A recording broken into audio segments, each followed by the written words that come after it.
Se cumplen 40 años del caso Manises, la mayor experiencia OVNI en España. Un avión que despegó de Palma de Mallorca, en dirección a Tenerife, tuvo que hacer un aterrizaje de emergencia en el aeropuerto de Manises, Valencia, después de que sus pilotos descubrieran unos objetos voladores luminosos a poca distancia del aparato. Este fenómeno OVNI ocurrió el 11 de noviembre de 1979. El suceso que se produjo aquella noche, lo protagonizó un avión Super Caravelle, con indicativo JK-297, de la ya desaparecida compañía TAE, Transportes Aéreos Españoles, con 109 pasajeros a bordo. Según narran diversas publicaciones y el propio informe de defensa, poco después de salir de Palma, el piloto Javier Lerdo, con más de 14 años de experiencia, el copiloto Ramón Zuazo y la tripulación, observaron, en torno a las 11 de la noche, dos luces rojas fijas, que se dirigían peligrosamente hacia el avión. Según declaró la tripulación de cabina, se llegó a perder la distancia mínima de separación de seguridad, con aquel extraño objeto. El piloto del vuelo entonces comunicó: tenemos la presencia de unas misteriosas luces rojas a unas 3 millas de nuestra posición, este tráfico asciende mucho más rápido que nosotros y cada vez está más cerca. Inquieto, alertó de lo que estaba sucediendo al Centro de Control Aéreo de Barcelona, pero ni este centro de control, ni el de Madrid detectaron nada en el radar. Y en la programación de vuelos no tenían ninguna información de tráfico en esa ruta. Solo este vuelo JK-297 cubría la zona entre Ibiza y Alicante en aquel momento.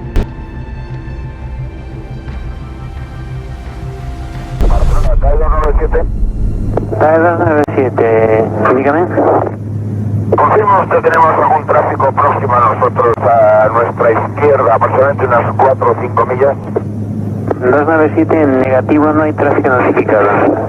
Tenemos dos señales de luces rojas, como a unas 3 millas a las 10 de nuestra posición. Aproximadamente a la misma altura. A las 10 de la posición, a unas 3 millas a la izquierda de su posición ahora. Afirmativo. Y TAE 297, ¿me confirma las luces están en el mar o están en el aire? ¿Me repite, por favor? El avión es un tráfico y está aproximadamente a nuestra altura. Ahora estamos librando nosotros 250. Este tráfico andará por entre 23 y 26. TAE 297, recibido, gracias. Barcelona, de TAE 297, ¿me confirma el tipo de avión que puede ser ese tráfico? TAE 297, ¿me confirma si va en su misma dirección? Afirmativo, lo tenemos cada vez más cerca. Barcelona, TAE 297, solamente puedo ver dos luces rojas fijas, sin flashing. TAE 297, no tenemos ningún tráfico notificado a los alrededores. También hemos llamado a Palma para ver si fuera nivel 240 inferior y nos ha dicho que no tenía ningún tráfico notificado.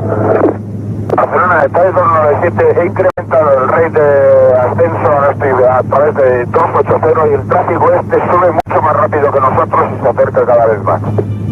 El rumbo de este presunto artefacto y la posibilidad de colisión provocó un gran nerviosismo en los tripulantes y pasajeros del avión. Este piloto intentó esquivar el tráfico que le seguía, para evitar el riesgo de colisión.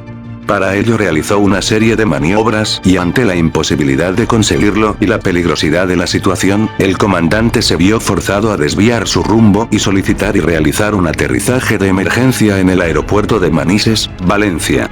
Barcelona, TAE 297, pongo rumbo a Valencia. TAE 297, recibido. TAE 297,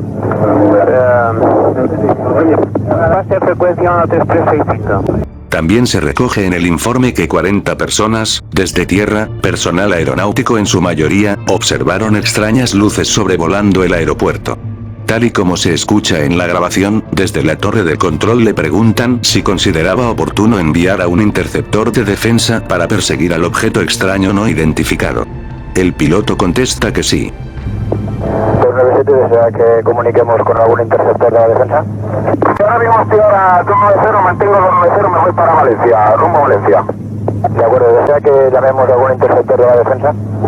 Si es posible, sí, información, porque el tráfico está a menos de media milla y ahora mismo ha bajado un montón, ha bajado, ahora debe estar unos 3.000 pies por debajo de nosotros. De acuerdo, vamos a comunicar con defensa por si saben algo. De acuerdo, ahora mantengo 290, me voy al borde de Valencia. Recibido. Nosotros hemos puesto el primario a ver si localizábamos algún tráfico y no nos sale nada. notifique mientras le sea posible la posición del tráfico. Sí, cuando pueda me informa usted sobre ese tráfico. 297 no tenemos información de ningún tráfico procediendo en esa ruta, es usted el único que procede Ibiza-Alicante.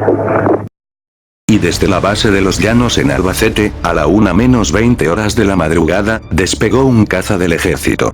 El nivel está subiendo otra vez y lo tenemos a una media milla aproximadamente. De acuerdo. Rumbo Valencia ahora, TAE 297. El capitán Fernando Cámara, así lo ha contado en numerosas ocasiones.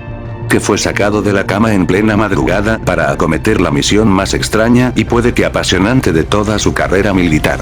A bordo de un Miras F-1, famoso caza del ejército español, Cámara despegó y no tardó en encontrarse con esa gran luz roja, que permanecía estática sobre el aeropuerto de Manises.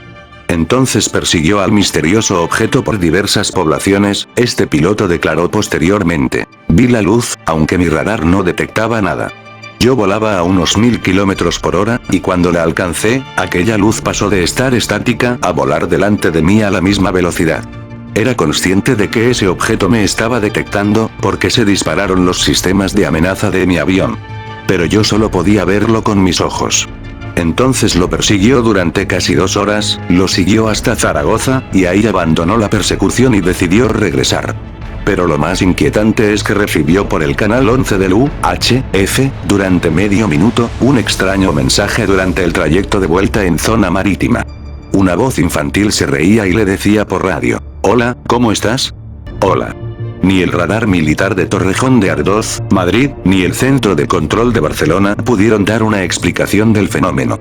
Fue la primera vez en la historia española que un avión comercial se veía obligado a aterrizar de emergencia debido a un avistamiento de un objeto extraño no identificado y que estaba violando todas las normas de navegación aéreas básicas de seguridad. El caso Manises está considerado el suceso más relevante en la historia de la ufología española. Este extraño suceso fue motivo de la primera interpelación parlamentaria en la política española a causa de un incidente ovni. En aquella ocasión, por parte del diputado socialista Enrique Mújica al Ministerio de Defensa, hecho que quedó reflejado en el Diario de Sesiones, siendo publicado por el Boletín Oficial de las Cortes Generales de 14 de octubre de 1980. Hubo pregunta, pero no hubo respuesta oficial. Son muchas las explicaciones que se han dado. Hay quien quiso justificar el asunto por mediación de las chimeneas de unos altos hornos en la refinería de Escombreras situadas en Cartagena, Murcia, teoría más que descartada por varios expertos en aeronáutica, formación de la que carecen quienes formularon semejante disparate. Pero lo cierto y verdad es que, aún a día de hoy, el caso sigue abierto y sin explicación aparente. Con la difusión del expediente de investigación oficial del Ejército del Aire, desclasificado en 1994, se puede ver un fragmento de las conclusiones que deja abierta muchas puertas. Si se considera que todas las observaciones corresponden al mismo fenómeno aéreo, se plantea la necesidad de considerar la hipótesis de que existe efectivamente una nave de procedencia desconocida impulsada por energía también desconocida. El expediente oficial no cuenta con los informes de Fernando Cámara, el piloto del avión militar que partió de la base aérea de Los Llanos y lo persiguió. 40 años después de que se produjera este extraño caso, nadie hasta ahora ha podido dar una explicación de lo que realmente ocurrió. ¿Lo que sucedió aquella noche fue un fenómeno ovni? ¿O tal vez fue otra cosa que pueda tener una explicación razonable? 4 décadas después aún hay muchas preguntas en el aire, y pocas respuestas sobre el caso Manises. Aquí acaba este videoprograma. Si te ha gustado te agradecería que le dieras a me gusta y que te suscribas a mi canal. Nos vemos pronto, en el próximo videoprograma.